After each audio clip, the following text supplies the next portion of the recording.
Околу 638.000 тони комунален отпад биле собрани во Македонија минатата година, односно 2,5% повеќе во однос на 2023.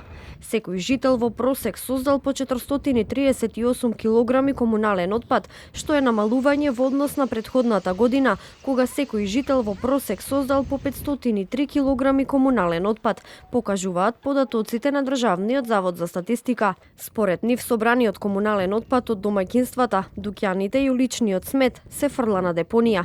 Кога станува збор пак за отпад од пакувања, податоците покажуваат дека 65% од вкупното количество биле рециклирани. Најмногу се рециклирал отпад од хартија. Од 80.575 тони отпад од пакување пуштен на пазарот биле рециклирани 52.605 тони. По категории лани единствено отпадот од пакување од хартија и картон пуштен на пазарот бил целосно и повеќе рециклиран. Потоа следи отпадот од метал, стакло, пластика, дрво. Во апсолутни бројки најмногу се рециклирал отпад од хартија и картон, потоа пластика, стакло, дрво и метал. Екоактивистката Ана Симонова за Телевизија 24 вели дека рециклирањето има клучна улога во намалувањето на отпадот, но и во штедењето на природните ресурси, чија прекумерна употреба ја загадува животната средина. Рециклирањето има клучна улога во намалувањето на отпадот и во создавањето одговорни навики пред секој луѓето.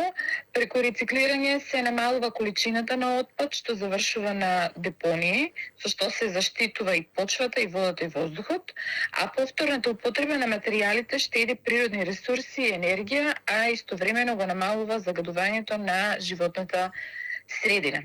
Исто така сакам да кажам дека подеднакво важна е и промената на навиката на луѓето, значи кога рециклирањето станува дел од секојдневието, се развива свест за одговорно однесување кон природата. Државата во 2024 година потрошила над 10,5 милиони денари за заштита на животната средина, додека преку еколошки донации во 2023 година биле собрани околу 12,2 милиони денари.